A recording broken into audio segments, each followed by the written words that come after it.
Hi all, my name is Margot Smith and I work at the new Aspen Commons Family Resource Network in the southwest of Calgary. I've been hearing from a lot of family, friends, and clients even how difficult it is to be a parent and a teacher during this time. So I thought I'd share some tips that might help make your day a little easier.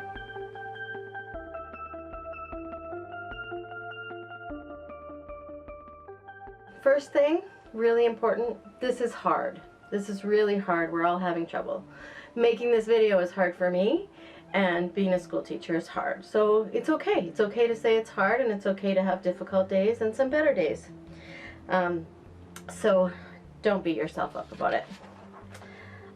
Second thing, when you're doing this work with your kids, is just to be honest. Teachers went to university for 4 years to do this work. You're just trying to figure it out and help them the best you can. So just let them know you're trying too. We're all learning together. It might help to let them know your favorite subjects in school. So maybe I was really good at math, but I couldn't write essays. Or, you know, I'm a pretty slow reader. That kind of thing. Let them know what you're good at and what you struggled with. That might help them too. The next thing that's really important during this time, and actually all the time with children, is that you create a routine. Especially when times are really uncertain, like now. Kids will feel safer when parts of their life is more predictable. So if you can put together a routine for you and your family, that'll really help during this time, even for your little ones, even for yourself. The good news is that the routine can be tailored to your family. So at this time, if you all like to sleep in a little bit, that's okay. Build it into your routine. You can build in whatever makes sense for you and your family. The first step, I think, for creating that routine is to just ask. So ask your kids what their preferences are. Maybe your 5-year-old is starving when they wake up, so you need to make sure that you build in some time for them to eat, have their breakfast before you even start your learning routine. On the flip side, maybe your 12-year-old really likes to sleep in, so start their learning routine a little bit later, as late as you can, making sure it still starts at the same time every day, because that predictable routine is really important. You can also ask them, what did they like at school? So what did their teachers do that they liked?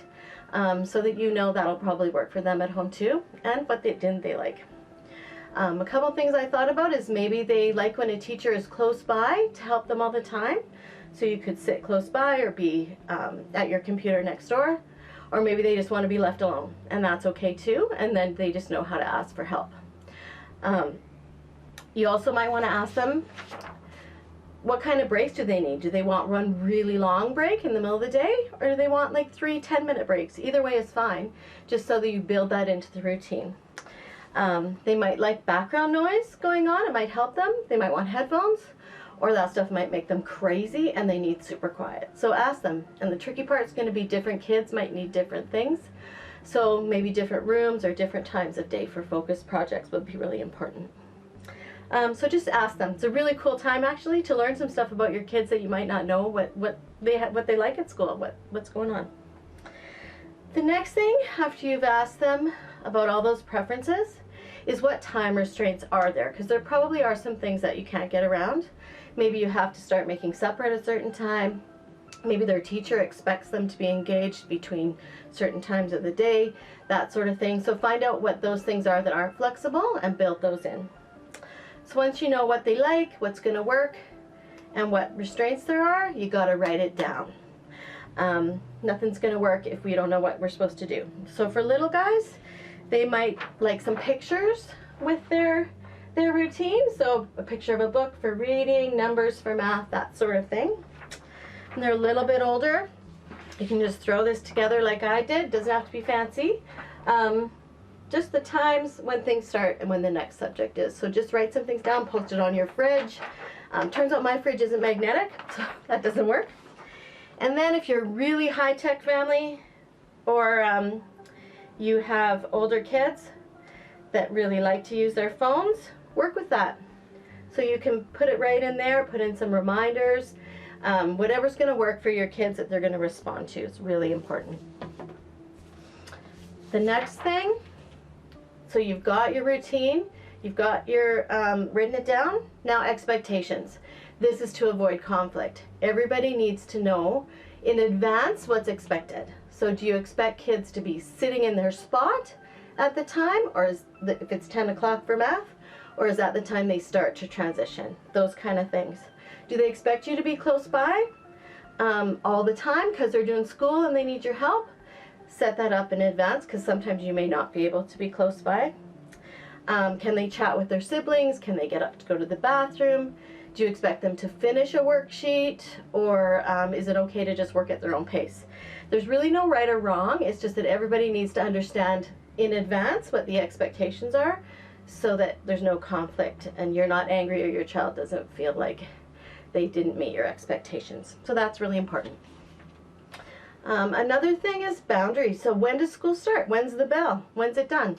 Set something up so that they know, okay, school starts now, and then school ends now. So maybe you have a table set up and you pack everything up and put it away. Maybe you can't do that, so you just cover up that area and school's done. So something so that everybody in the house knows we can relax, we can have playtime. Now, needs to work for your family like everything else. The very last thing is, this is a trial. So set up your routine, your expectations, but then revisit it. I would say at first at least weekly, because something that you or your kids thought might work might not work. So revisit it, be flexible, modify, all of that stuff. It's a time for listening to everybody, figuring out what works. And again, this is really hard. So if you have some difficult days, or your kids have difficult days when it doesn't work, that's okay. We're all learning it together, and we're just trying to figure it out. So don't beat yourself up. Start the next day and see how it goes. Good luck to you. Take care.